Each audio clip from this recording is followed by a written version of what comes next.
What's going on, world? And welcome to Clearing the Wreckage Podcast. It's the voice and your host, Kareem A. Rashid. And once again, I don't know what you got going on. You could be getting on the toilet, or you could be getting off the toilet. Hell, for all I know, you could be wiping your tushy. But I know that I'm ready, and so I hope that you're ready to clear the wreckage. Yes, indeed. What's going on with you today, my fellow Wreckage Clearers? What is happening with you? Thank you so much for being here with me today. And as always, I am excited for another great episode that we are about to have. And we are continuing our series about anxious attachment. So let's go ahead and get right into it, shall we? Yes. Now, we're talking about anxious attachment, but today I want to include someone in what we're talking about, because anxious attachment style is my style. As you know, what I was going through, I'm not necessarily anxious attachment style too much anymore as I was back in the past, but that was 2020, and we're in that setting right now. 2020, between 2020 and 2022. This is where we're at. This is where I'm taking you. This is my story. This is my experience. Sit back, relax, and enjoy. And I'm going to add someone in to this because this person came into my life around that time. And I've been staring at my own history, my own wreckage and everything like that so that I can share it with you, right? So I want to talk about this young lady who came into my life, who happened to be a single mother at the time, independent, incredibly protective of her own world. And me, I was the guy who wanted to be her everything. Yep. And it didn't work. It crashed spectacularly. And for a long time, I blamed her distance. I blamed her focus on her kid. But looking back with a lot of therapy and a lot of painful honesty, I see the real blueprint of our failure. I know exactly why. Because we were trapped in the classic anxious attachment and avoidant attachment trap.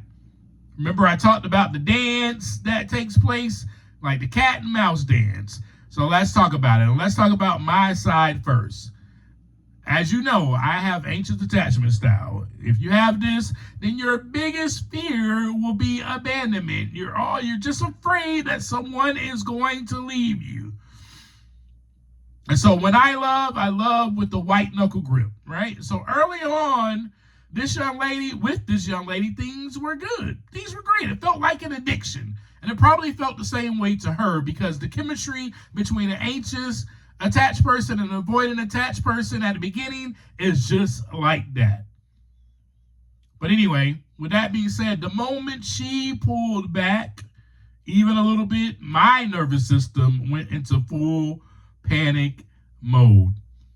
If she took 3 hours to text back because she was dealing with her daughter, my brain didn't see a busy mom. My brain saw a woman who has lost interest.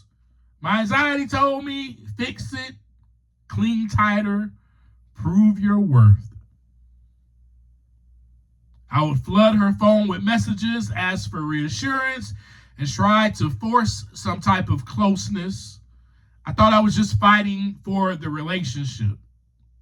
Now, as I look back and realize I was suffocating her. And then there was her. I'm not telling you her name because none of that's important. She had an avoidant attachment style, which I shared with you on the last episode, I think, amplified by the heavy responsibility of her being a single mother. Now, avoidant individuals view self-reliance as survival. They love, but closeness feels like a threat to their autonomy.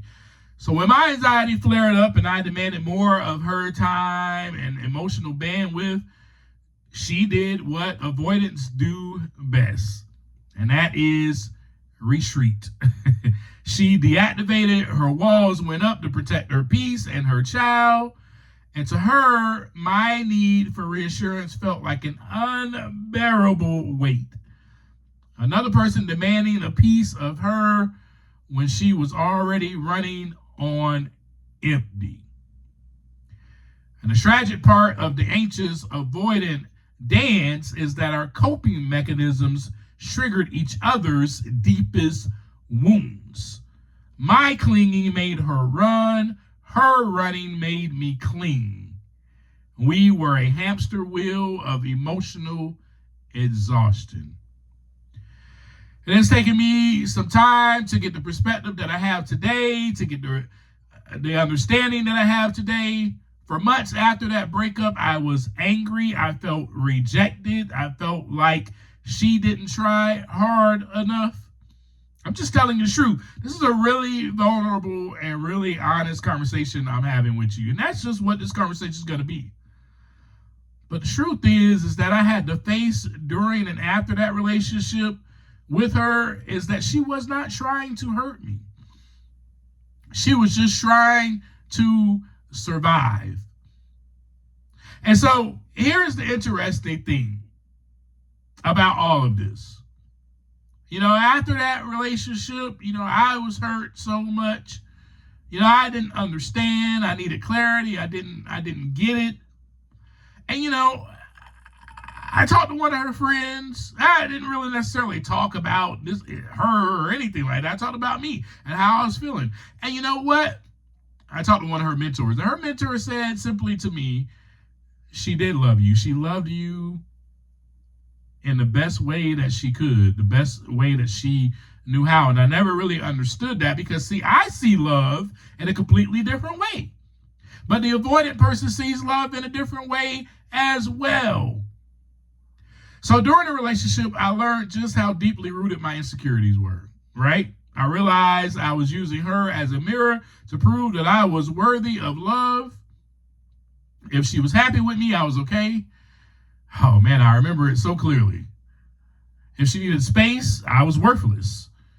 I had outsourced my entire self-esteem to a woman who was already carrying the weight of the world on her shoulders, and with that being said, a little child to take care of. Since the breakup, the learning hasn't stopped. It's just gotten a little quieter. I learned that my anxious attachment isn't a life sentence, but it is my responsibility to heal. It wasn't her job to cure my fear of abandonment, which I thought it was. It was my job to learn how to self-soothe and say that I am safe, I am okay, instead of burning the house down, right? Remember we talked about that before? Self-soothe, saying to yourself, to your inner child, I am safe, I am okay. And simply because that is all that was being triggered. It was that wound from me being a child when people were not there, when the caregiving was inconsistent. So if you are in a relationship with someone right now who is avoidant, and you are anxious, the best thing you can do for this relationship to work and for you to heal is to continue to ground yourself by reminding yourself that you are safe and you are okay. I'm going to read something real quick out of a book that I really enjoy and love. And I'm just going to read some of these things because I want you to just see what exactly I'm talking about. Okay? And this is from a book called Insecure in Love, and I'm going to share the author who wrote it. Her name is Leslie Becker Phelps. And this book I was reading this book while I was in a relationship with this young lady, and this book really helped me with what I was going through. And so the pursue-withdrawal, a common relationship problem. One of the most common problematic relationship styles is the pursue-withdrawal pattern, which emerges between an anxiously attached partner and an avoidant partner. In fact, it is so common that there is a good chance that you've experienced it at some point. It works like this. Each time the anxious partner steps forward or leans in for closeness, the avoidant partner pulls back, which prompts the anxious partner to try to get close again. Sometimes it can be hard to see this dance of intimacy between everyday topics, discussions, and interactions. To get a sense of how this plays out, consider Lucy and Ken. After dating for about a year, they moved in together. Unfortunately, within just a few months, their relationship had become increasingly strained. All right, so Lucy, she says this. So it goes back and forth from Lucy and Ken. All right, so here's what Lucy says. When you come home, you barely even say hi to me, Ken says. Well, I'm tired and need a chance to just breathe. But after I settled in, I do ask you about your day, and you give me the cold shoulder. That's the protest that happens between the avoidant with the anxious person. So the anxious person is trying to receive attention now from Ken because Ken has been avoiding her. And that is from her perspective, right? So that's all I'm sharing with you, because that is what I was doing throughout that whole relationship with this young lady. I would text her or I would call and I won't get an answer. And I would think that this was being done on purpose. So therefore, I'm going to do the same thing to you on purpose. So when you call me back, nope, I'm unavailable. And so I just gave you an example of that. That's why I read that part of the book, to kind of give you an example of that. And throughout the relationship, I used to deny that. Because she used to call me out and be like, you're trying to punish me. And I used to deny that punishment. No, I'm not punishing you. I just was unavailable. But truly, the fact of the matter is I was protesting. And what that protest behavior is, let me see if I can find it. And I know what it is, but let me see if I can. I'll give you an example from the book. An example from the book of protest. I'm protesting against possible abandonment. That's what I'm protesting against. Because remember, as the anxious attached person, I'm in fear of abandonment. Wait, so I call you and you're not answering the phone. I call you again, you're not answering the phone. What is going on, right? So, being in frequent need of your partner's emotional comfort, right? So so that's being needy, or reestablishing communication, constantly calling or texting, trying to create situations where you would, run into your partner or talk to them, excessively hugging, kissing, or being physically intimate to avoid separation, or trying to make your partner jealous by pretending someone else is interested in you, being distant to entice your partner to reach out. That is what I wanted to get to. That's what I was doing, right?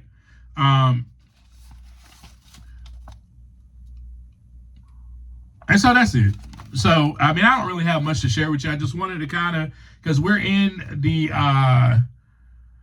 setting of 2020 and 2022, and this relationship was the relationship that I had at the time with an avoidant partner who actually had a kid as well. So in that, I also thought that she didn't love me, or that I was less important whenever she was taking care of her child.